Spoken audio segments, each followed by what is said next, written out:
కిరణ్ గారు, అమ్మా so night నేను అడిగాను క్వశ్చన్, అందరూ మా సినిమా బాగుంటుంది మా సినిమా బాగుంటుంది అని అంటున్నారు. అంటే మీరు చెప్పారు లేదు డెఫినెట్గా మీరు వెళ్ళి నవ్వుకుంటారు అని. సో నిజంగానే నవ్వుకున్నాము. థ్యాంక్ యూ అమ్మ, thank you so congrats. Much. Bus నేను బాగా ఎంజాయ్ చేసింది వెన్నెల కిషోర్ గారిది, ఇంకా ఇంకొంచెం సేపు ఉంటే బాగుండు అనుకున్నాము. ఆ సీక్వెన్స్ అయితే నేను చాలా బాగా ఎంజాయ్ చేశాను. వెన్నెల కిషోర్ గారు ఉన్న కొంచెం టైం అయినా బట్ ఇంకొంచెం ఉంటే బాగుండు అనిపించింది అది మాత్రము. Very happy. సెకండ్ హాఫ్ అందరూ ఇంత గట్టిగా నవ్వుకుంటున్నారంటే మాకు చాలా హ్యాపీగా ఉంది. సెకండ్ హాఫ్ అంతా ఓ 40 minutes కంటిన్యూస్గా నవ్వుకుంటున్నాం అని చెప్తున్నారు అందరూ. హాస్పిటల్ సీక్వెన్స్ స్టార్ట్ అయినప్పటి నుంచి వెరీ హ్యాపీ. నరేష్ గారిది కూడా చాలా బాగుందండి అసలు. Thank you sir. ఒక్క నిమిషం నేను తొందరపడకపోతే నువ్వు థ్యాంక్ యూ అదే కిరణ్ గారు, అదే సార్. Yes sir. కిరణ్ గారు Bro, hi bro. కంగ్రాట్స్. మంచి కమర్షియల్ కామెడీ ఫ్యామిలీ ఎంటర్టైనర్ చూశాను చాలా రోజుల తర్వాత. Thank you so much bro, very happy మీరు ఆ మాట అన్న. బై హార్ట్ చెప్తున్నాను, త్రూ అవుట్ ఫిలిం నేను పగలబడి నవ్వుకున్నాను, నా personal experience. Thank you bro, thank you so much. So question ఏంటంటే, నిన్న ఈవినింగ్ ఒక సీనియర్ జర్నలిస్ట్ గారితో మీకు ఒక కాన్వర్జేషన్ జరిగింది. సో ఆ కాన్వర్జేషన్కి సంబంధించినంత వరకు బూతుల గురించి మాట్లాడారు. సో సినిమా చూసిన తర్వాతలా అంతగా నాకైతే అనిపించలేదు, ఉండేటివి మ్యూట్లో ఉన్నాయి. సో దాని గురించి మీరు ఏమైనా అఫెండ్ అయ్యారా? సార్ నేను అఫెండ్ అవ్వలేదు బ్రో. అంటే అది ఫస్ట్ టైం నన్ను అడిగింటే నేనైనా అడ్రస్ చేయొచ్చు. ఇప్పటికే 4-5 ప్రెస్ మీట్లు అయ్యాయి, దానికి 10 సార్లు నేను దానికి సమాధానం చెప్పాం టీము.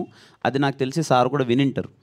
విని కూడా మళ్ళీ అదే క్వశ్చన్ త్రో చేయడం అన్నది కొంచెం ఇబ్బందిగా ఉంటుంది. నాకేంటంటే నేను అక్కడ మాట్లాడేయచ్చు బ్రో, నాకు ఏదో ఆవేశంలో నేను ఒక మాటలో త్రో చేసేయచ్చు.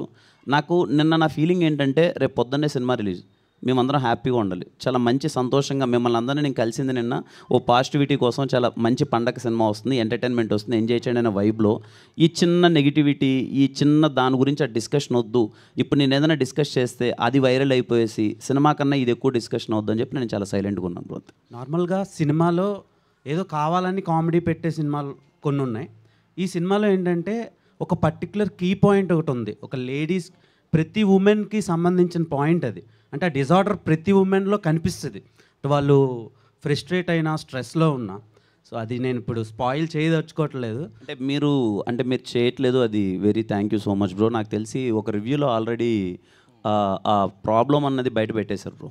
సో ఆ పర్టికులర్ పాయింట్ని రైజ్ చేయడం నేను నిజంగా ఎక్స్పెక్ట్ చేయలేదు. ఇలాంటి ఎక్స్పెరిమెంటల్ ఫిలిమ్స్ తెలుగులో ఇప్పటి వరకు రాలేదు. ఆ పర్టికులర్ డిజార్డర్ ఏదైతే ఉందో ఆ డిజార్డర్ని బేస్ చేసుకొని ఇండియన్ సినిమాలోనే లేదు. ఫస్ట్ టైం మీరు ఆడియన్స్కి ఎక్స్ప్లోర్ చేయడం, దాని గురించి ఒక అవేర్నెస్ క్రియేట్ చేయడం నిజంగా గ్రేట్ థింగ్ అనిపించింది.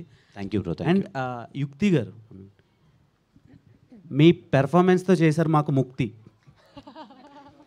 సో ఈ ఫిలిం వరకు మీరు ఫస్ట్ హాఫ్లో ఒకలా ఉంటుంది performance, and coming to second half totally changed.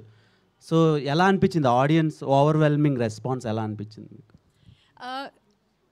So far I'm getting a very good response, and people are actually tagging me in the stories and everything. I'm seeing whatever post I can see, and they are, I mean, their response is kind of shocking.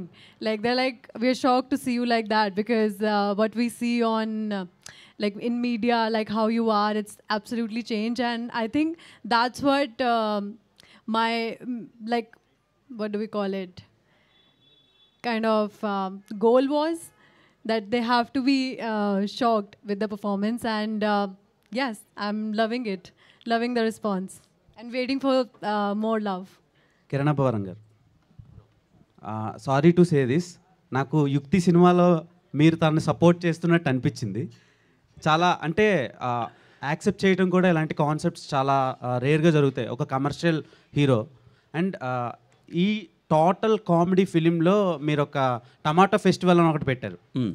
So tomato festival పెట్టడానికి reason ఏంటి?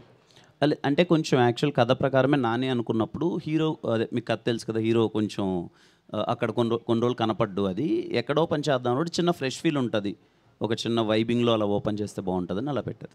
చాలా మాట్లాడాలని ఉంది కానీ spoil చేయాలనిపించట్లేదు.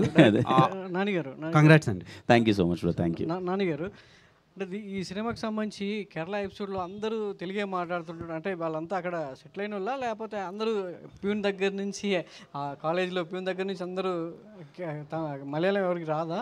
అది కొంతమంది doubter point out చేస్తున్నారు. అది సో అది ఎందుకు దాన్ని అలా తీసుకోవాల్సి వచ్చింది ఏంటి?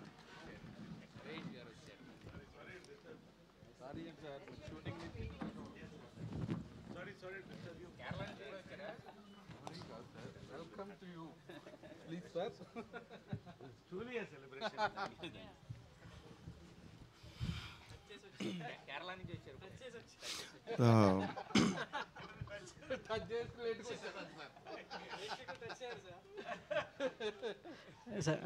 గారు ఇందాక అడిగిన క్వశ్చన్ లేదండి, అదే మేము కొన్ని ఒక ఫిలిం ఉంది తెలుగులో, దాంట్లో మలయాళం మాట్లాడడం వల్ల అర్థం అవ్వాల్సిన ఎసెన్స్ అర్థం అవ్వలేదు. ఆ ప్రాబ్లం ఈ ఫిలింలో ఉండకూడదని పూర్తిగా తెలుగులోనే చేయించాను. అంటే అక్కడక్కడ చిన్న చిన్న ఊరికనే చిన్న ఆ ఫీల్ కోసం కొన్ని పదాలు వాడామంతే. సార్ కిరణ్ గారు, first of all congrats sir. అసలు సినిమా అనేది ప్రతి ఒక్కరికి రిలేట్ అయ్యే స్టోరీ, అంటే నన్ను నేను చూసుకున్నట్టు అనిపించింది. Thank you so much bro. Okay bro, అంటే మీ క్యారెక్టర్ రియల్ లైఫ్లో దాని నుంచి చూసుకుంటే ఎంతవరకు ఏం సింక్ అవుతుందంటే ఏం చెప్తారు బ్రో? రియల్ లైఫ్లోనా కొంచెం అదే తినే ఫుడ్, కొంచెం తిరిగే ప్లేసెస్ కొంచెం అలాగే ఉంటాయి. ఓకే బ్రో, ఆ డిసార్డర్ అనేది ఒక డిఫరెంట్ కాన్సెప్ట్ అనమాట. అంటే అంత ఓపిక మీద ఆ డిసార్డర్ని మనం రియాలిటీలో ఫీల్ అవ్వాలి బ్రో. అంటే అలాంటిది మీ రియల్ లైఫ్లో అలాంటి డిసార్డర్ ఏదైనా మీరు ఫేస్ చేస్తే మీరు ఎలా తీసుకుంటారంటే ఏం చెప్తారు బ్రో? అలాంటిది అంటే వణికిపోతాం బ్రో, అసలు చాలా కష్టమైన విషయం అది. భయపడిపోతాం అలాంటి డిసార్డర్ ఉందని చెప్తే. నరేష్ గారు సార్ ఇక్కడ సార్ చాలా హిలేరియస్ ఉంది. సో మీ క్యారెక్టర్ కానీ మిమ్మల్ని నాని డిజైన్ చేసిన క్యారెక్టర్ చాలా ఆ సినిమాని ఇంకో లెవెల్కి తీసుకెళ్ళింది. మీ క్యారెక్టర్ అట్ ఏ టైం ఎంత నవ్వించారో ఎమోషనల్ సీన్ కూడా అంత చాలా పండింది. అక్కడి నుంచి సినిమా ఇంకో లెవెల్కి వెళ్ళింది. సో మీ క్యారెక్టర్ త్వరగా మీకు నరేట్ చేసినప్పుడు, స్క్రీన్ మీద ప్రజెంట్ చేసినప్పుడు, సో ఆడియన్స్ బాగా ఇప్పుడు ఎంజాయ్ చేస్తున్నారు. ఎలా అనిపించింది సార్ మీరు సినిమా? నేను ఫస్ట్ నాని నాకు కథ చెప్పగానే ఫస్ట్ లేచి హగ్ చేసుకున్నానండి. ఇంకొక నెక్స్ట్ లెవెల్ డైరెక్టర్ వస్తున్నాడనే నమ్మకం ఆ రోజే కలిగింది. అంటే అది పల్స్ అనుకోండి, నా ఎక్స్పీరియన్స్ అనుకోండి. ఆ కథ విన్నప్పుడే చెప్పేశాను, ఇది కిరణ్ అబ్బవరం ర్యాంప్, ఇది 100% అండ్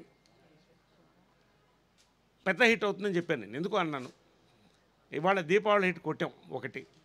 రెండోది నా క్యారెక్టర్ వర్క్ అండి, చెప్తున్నప్పుడే ఇట్ వాజ్ హిలేరియస్, బట్ అంతకన్నా బాగా వచ్చింది అనుకున్నా. ఫ్లాష్ బ్యాక్, మళ్ళీ దాని ఒక రీక్యాప్, ఇవన్నీ కూడా నాకు సంతోషం. ఏంటంటే నేను ఎప్పుడు ఐఎమ్ రిస్క్ టేకర్ అండి, కొంచెం బోల్డ్గానే చేస్తాను క్యారెక్టర్స్ ఏదైనా కూడా. నన్ను నమ్మి యంగ్ డైరెక్టర్స్ వస్తున్నారు, బోల్డ్ క్యారెక్టర్స్తో, డిఫరెంట్ క్యారెక్టర్స్తో. సో నాకు మళ్ళీ సామాజవర్గం నా తర్వాత మళ్ళీ సేమ్ ప్రొడ్యూసరు మా రాజేష్ దండా గారు ఇంకొక డిఫరెంట్ క్యారెక్టర్ అండి. I'm really celebrating this character. హిలేరియస్కి వెళ్ళింది. I saw it in the people today. Vennela Kishore గారికి మీకు మధ్య జరిగే కన్వర్సేషన్లో కొన్ని పదాలు, కొన్ని డైలాగ్స్ అనేది సో కొంచెం సో ఒక మోతాదుకు మించి, అంటే ఒక లైన్ దాటినట్టుగా, అంటే నవ్వించడం కోసమే పర్పస్ రాసిందైతే నవ్వించడం కోసమే, కానీ ఆ డైలాగ్స్ పలికినప్పుడు ఎలా అనిపించింది? అది ఆ ఇద్దరి మధ్యలో ఎలా ఉండేది? ఇప్పుడు అదే నేను చెప్పాను కదండి, ఇప్పుడు ఇవాళ థ్యాంక్స్ టు యూట్యూబర్స్ అండి, ఫ్యాంటాస్టిక్ రివ్యూస్ ఇస్తున్నారు అందరూ కూడా, అన్ని సైడ్ నుంచి బాగా వస్తుంది. ఇవాళ వాళ్ళు పబ్లిక్ మాట్లాడుతూ కూడా ఫ్యామిలీ ఎంటర్టైనర్ చెప్తున్నారు. It's a family entertainment. ఒకటి నేను అనిమల్ అనే జానర్ ఎందుకు చెప్పానంటే, కొంత అంటే ఆ ట్యూనింగ్, ఆ క్యారెక్టర్స్ ఒక ట్యూనింగ్ అంత ఒక నెక్స్ట్ లెవెల్లో తీసుకెళ్ళారు. ఇవాళ యూత్కి ఇది చాలా అవసరం అండి. ఫ్యామిలీస్ ఎంజాయ్ చేస్తున్నారు, ఖచ్చితంగా ఫ్యామిలీస్ ఫుల్గా వస్తారు, ఫుల్స్ అవుతున్నాయి థియేటరు. ఐఎమ్ వెరీ హ్యాపీ అండి. దాంట్లో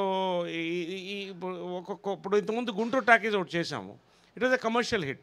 సరే అవన్నీ పక్కన పెట్టేస్తే దిస్ వన్ అండి, today it is Deepavali hit, today it is a new generation film. దాంట్లో నేను ఒక మంచి పాత్ర పోసినందుకు థ్యాంక్ యూ సార్. యాక్చువల్లీ మీరు వచ్చినప్పుడు ఒక మీ టచ్ పర్టికులర్గా జరిగినప్పుడు జివ్వు మని కొండగాలి అని ఒక పాట వస్తుంది కదా సార్. అవును, ఇప్పుడు మీరు వస్తున్నప్పుడు కూడా ఆ గాలిని తీసుకొచ్చినట్టే ఉంది సార్. ఎందుకంటే మీరు వచ్చినప్పుడు ఆ గాలి అది మొత్తం ఆ క్యారెక్టరైజేషన్ అలా వస్తున్నట్టే అనిపించింది. Thank you. అంటే దీంట్లో ఎక్కడ కూడా మీరు అబ్జర్వ్ చేయండి, వల్గారిటీ కోసమో లేకపోతే ఏదో ఇది పెట్టలేదండి. ఇవాళ రియల్ లైఫ్లో ఎలా క్యారెక్టర్స్ ఉన్నాయి, ఇలాంటి క్యారెక్టర్స్ చాలా ఉన్నాయి మన కళ్ళ ముందే, మన ఫ్యామిలీస్లో చూస్తుంటాయి, ఎక్కడో ఒకటి తగులుతుంటాడు. సో అలా వస్తున్నప్పుడు ఇది అండ్ చెప్తాడు, అసలు ఆ ఒక్కరోజు కాండం వాడకపోయి ఉంటే నువ్వు పుట్టేవాడు కాదని. అంటే గవర్నమెంటే చెప్తుంది కదా కాండమ్స్ వాడమని. సో దీంట్లో ఏముంది వల్గారిటీ? మైసిన్ అనడం మైసన్ అనే ప్లేస్లో మైసిన్ అని అనడం అవును. మీ క్యారెక్టరైజేషన్ మీ ఇద్దరి మధ్యన కాన్ఫ్లిక్ట్ మాకు బాగా అర్థమైంది సార్ యాక్చువల్లీ. Thank you. ప్రతిసారి అంటే మైసన్ అని గుర్తు చేసుకునే బదులు మైసిన్ అన్న మీరు అనడం అది మాకు బాగా అర్థమైంది సార్. అంటే వీ కనెక్టెడ్ టు దట్.